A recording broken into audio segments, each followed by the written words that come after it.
सम्माननीय दर्शक, आपका स्वागत है भगवत गीता की संक्षिप्त व्याख्या में। यहाँ हम गीता के गूढ़ ज्ञान और जीवन के महत्वपूर्ण संदेशों को समझने का प्रयास करेंगे। भगवत गीता का 18वां अध्याय मोक्ष संन्यास योग के नाम से जाना जाता है। इस अध्याय में भगवान कृष्ण अर्जुन को जीवन के विभिन्न पहलुओं, कर्म, भक्ति और ज्ञान के महत्व के बारे में समझाते हैं। कृष्ण बताते हैं कि आत्मा अमर है और शरीर नाशवान है। कर्म का महत्व बताया गया है और यह भी कि व्यक्ति को अपने धर्म के अनुसार कार्य करना चाहिए। संन्यास और कर्म के 3 गुणों सात्विक, राजसिक और तामसिक के बारे में चर्चा करते हुए वे बताते हैं कि सही कर्मों का चयन करने से की आत्मा की उन्नति होती है। अंत में भगवान अर्जुन को प्रेरित करते हैं कि वह अपनी स्वाभाविक स्थिति को पहचाने और ईश्वर की शरण में आए ताकि वह अपने जीवन का सच्चा उद्देश्य प्राप्त कर सके। भगवत गीता के 19वें पृष्ठ में श्री कृष्ण अर्जुन को जीवन के गूढ़ रहस्यों का ज्ञान देते हैं। यहाँ आत्मा और शरीर के संबंध को समझाया गया है। श्री कृष्ण बताते हैं कि आत्मा अटल और अमर है, जबकि शरीर नाशवान है। आत्मा का वास्तविक स्वरूप जानकर व्यक्ति को अपने कर्तव्यों का पालन करते हुए निष्काम भाव से कार्य करना चाहिए। यह सिखाया गया है कठिनाइयों में भी धैर्य रखना चाहिए और कर्म करते रहना चाहिए। अर्जुन को यह प्रेरणा दी जाती है कि वह अपने युद्ध धर्म को निभाए, क्योंकि यह उसकी आत्मा के विकास के लिए आवश्यक है। इस पृष्ठ में कर्मयोग और भक्ति का महत्व भी स्पष्ट किया गया है, जिससे व्यक्ति अपनी आत्मा की पहचान कर सके और जीवन में संतुलन बनाए रख सके। भगवत गीता के 20वें पृष्ठ पर मुख्य रूप से अर्जुन के अंतर्द्वंद और भगवान श्री कृष्ण की शिक्षाएं होती हैं। इस अध्याय में अर्जुन युद्ध के दौरान अपनी जिम्मेदारियों और धर्म को लेकर चिंतित है। वह अपने परिवार और गुरु को मारने के बारे में सोचता है और इस कारण से उसके मन में संशय उत्पन्न होता है। भगवान श्री कृष्ण उसे समझाते हैं कि आत्मा अमर है और शरीर केवल एक अस्थायी आवरण है। उन्होंने यह भी कहा कि धर्म के लिए लड़ना आवश्यक है, क्योंकि यह कर्तव्य का पालन करता है। कृष्ण अर्जुन को बताते हैं कि उसे अपनी भावनाओं से ऊपर उठकर अपने कर्तव्य का पालन करना चाहिए। इस तरह गीता अर्जुन को सही निर्णय लेने के लिए प्रेरित करती है, जो जीवन के संघर्षों में सही मार्गदर्शन प्रदान करती है। भगवत गीता का 21वां पृष्ठ आमतौर पर अध्याय 2 में आता है, जहां अर्जुन और कृष्ण के बीच संवाद जारी है। इस पृष्ठ पर अर्जुन युद्ध करने को लेकर चिंतित है। वह अपने परिजनों और गुरुजनों के खिलाफ लड़ाई की नैतिकता पर विचार करता है। कृष्ण उसे समझाते हैं कि आत्मा अमर है और शरीर का विनाश अनिवार्य है। आत्मा का कोई अंत नहीं होता, इसलिए युद्ध करना आवश्यक है। कृष्ण अर्जुन को अपनी धर्म के अनुसार कर्तव्य निभाने की प्रेरणा देते हैं। यह पृष्ठ गीता के मुख्य विचारों को प्रस्तुत करता है, जिसमें कर्म, धर्म और आत्मा की अमरता का महत्व है।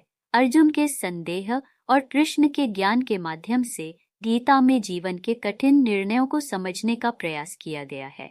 यह पृष्ठ न केवल युद्ध की आवश्यकता को बताता है, बल्कि जीवन में सही विकल्प चुनने के लिए भी मार्गदर्शन करता है। भगवत गीता के 22वें पृष्ठ में भगवान श्री कृष्ण अर्जुन को कर्म और निष्काम भाव की महत्ता समझाते हैं।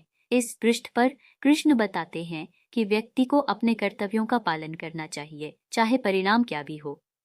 निष्काम कर्म का अर्थ है अपने कार्यों को बिना किसी स्वार्थ या फल की आशा के करना।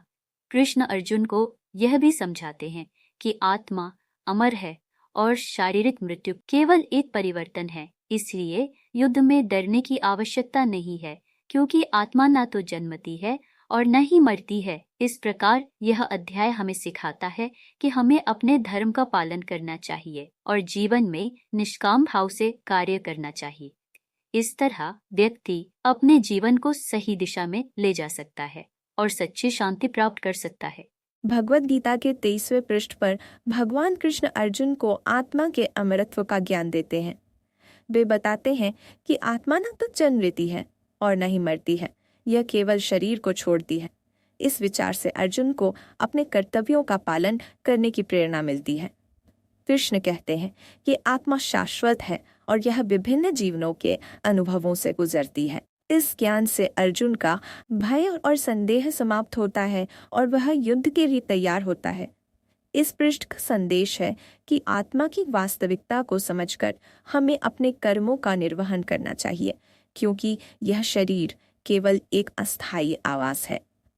आत्मा की निरंतरता और उसकी दिव्यता को समझना जीवन के संघर्षों में स्थिरता और साहस प्रदान करता है। भगवद गीता के 24वें पृष्ठ में भगवान कृष्ण ने अर्जुन को कर्मयोग का महत्व समझाया है। उन्होंने बताया कि कर्म करने में ही सिद्धि है, न कि केवल फल की चिंता करने में। व्यक्ति को अपने कर्तव्यों को निष्ठा और समर्पण के साथ करना चाहिए, बिना किसी परिणाम की आशा के। इस विचार से मनुष्य आत्मा के सच्चे स्वरूप को पहचान सकता है और संसारिक बंधनों से मुक्त हो सकता है। कृष्ण ने यह भी कहा कि जो व्यक्ति अपने कार्यों को भक्ति और समर्पण के साथ करता है, वह सच्ची खुशी और शांति प्राप्त करता है। इस पृष्ठ पर कर्म और भक्ति के संयोजन पर जोर दिया गया है, जिससे अर्जुन को प्रेरित किया गया कि वह अपने धर्म का पालन करे और युद्ध में भाग ले। इस प्रकार यह पृष्ठ कर्म और आत्मज्ञान का एक महत्वपूर्ण संदेश प्रदान करता है। भगवद गीता के 25वें पृष्ठ में भगवान कृष्ण अर्जुन को बताते हैं कि जो लोग अपने कर्तव्यों को निष्काम भाव से निभाते हैं, वे सच्चे योगी हैं। वे फल की चिंता किए बिना कर्म करते हैं और यही उन्हें आत्मज्ञान की ओर ले जाता है। कृष्ण ने बताया कि ज्ञान और कर्म का मेल महत्वपूर्ण है। ज्ञान से कर्म का सही मार्गदर्शन होता है। इस पृष्ठ पर यह भी स्पष्ट किया गया है कि जो व्यक्ति अपने कर्मों को भगवान को समर्पित करता है, वह भौतिक बंधनों से मुक्त हो जाता है। ऐसे लोग सांसारिक सुख दुख से ऊपर उठकर स्थिरता और शांति प्राप्त करते हैं। अर्जुन को इस ज्ञान के माध्यम से अपने युद्ध में लड़ने की प्रेरणा दी गई, जिससे वह अपने धर्म का पालन कर सके। इस प्रकार यह पृष्ठ कर्म, ज्ञान और भक्ति का महत्वपूर्ण। भगवद गीता के 26वें पृष्ठ पर भगवान श्री कृष्ण अर्जुन को बताते हैं कि आत्मा का स्वरूप शाश्वत और अमर है। वे कहते हैं कि आत्मा का नाश नहीं होता, जबकि शरीर नश्वर है। इस पृष्ठ पर श्री कृष्ण यह भी स्पष्ट करते हैं कि जो लोग आत्मा के वास्तविक स्वरूप को समझते हैं, वे मृत्यु और जीवन के चक्र से भयभीत नहीं होते। कृष्ण अर्जुन को समझाते हैं कि कर्तव्य का पालन करना ही सच्चा धर्म है और उसे अपने परिवार और समाज के लिए लड़ाई लड़नी चाहिए। उन्होंने अर्जुन को प्रेरित किया कि वह अपने कर्मों के प्रति सजग रहे और आत्मज्ञान की ओर अग्रसर हो। इस तरह भगवान श्री कृष्ण ने अर्जुन को साहस और संकल्प की शक्ति का महत्व समझाया, जिससे वह अपने कर्तव्य का पालन कर सके और अपने भीतर की शक्ति को पहचान। आदरणीय दर्शक, अगर आपको भगवद गीता की दैनिक व्याख्या पसंद आई तो कृपया वीडियो को लाइक करें और हमारे चैनल को सब्सक्राइब करें। आपका समर्थन महत्वपूर्ण है।